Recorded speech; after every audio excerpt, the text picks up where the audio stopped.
Good morning students. 12/7/2024 TNPSC group 1B 1C எக்ஸாமில் கேட்ட ஒரு மேக்ஸ் கொஷின் பார்க்கலாம். எ பாய் has ₹50, ₹20, ₹10 notes in the ratio 2:3:4. If the total amount is 8,000, how many ₹10 notes has he got ன்னு சொல்லி கேட்குறாங்க. சரி, அந்த பையன்கிட்ட எவ்வளோ தாள் இருக்குது? 50 தாள் இருக்குது, 20 தாள் இருக்குது, 10 தாள் இருக்குது. எந்த விகிதத்தில் இருக்குது? 2:3:4. சரிங்களா, நான் அப்படியே எடுத்து எழுதிக்கிட்டேன். சரி, இப்போ மொத்த அமௌண்ட் எவ்வளவு இருக்குது? 8,000 இருக்குது. கரெக்டுங்களா? இப்போ நான் என்ன பண்ணுறேன், நல்லா பாருங்கள். 2:3:4. இப்போ மினிமம் எடுத்துக்கிடுவோம்.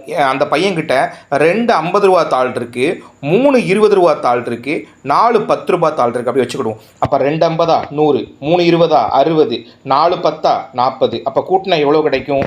மினிமம் இந்த ரேஷியோ படி 200 கிடைக்கும். கரெக்டுங்களா? அப்போது 200 என்ன செஞ்சால் 8,000 கிடைக்கும்? நல்லா யோசிங்க. 200 40ஆல் பெருக்குனா 8,000 கிடைக்கும். கரெக்டுங்களா? அப்போது நான் என்ன பண்ணிட்டேன், 200 40ஆல் பெருக்கிட்டேன். 200 மட்டுமா 40ஆல் பெருக்க முடியும்? ரைட் ஹேண்ட் சைடில் உள்ளதை 40ஆல் பெருக்கினா லெஃப்ட் ஹேண்ட் சைடில் உள்ளதையும் 40ஆல் பெருக்கணும். கரெக்டுங்களா? அப்போது 100ஐயும் 40ஆல் பெருக்கணும், 60ஐயும் 40ஆல் பெருக்கணும், 40ஐயும் 40ஆல் பெருக்கணும். கரெக்டாக? ஆனால் நமக்கு கொஷினில் என்ன கேட்டிருக்காங்க? 10 நோட்டு மட்டும் தான் கேட்டிருக்காங்க. அப்போது 10 நோட்டு 40 × 40. கரெக்டுங்களா? 40 × 40 எவ்வளவு? 1600. 1600 10ஆல் டிவைட் பண்ணால் உங்களுக்கு என்ன கிடைக்கும்?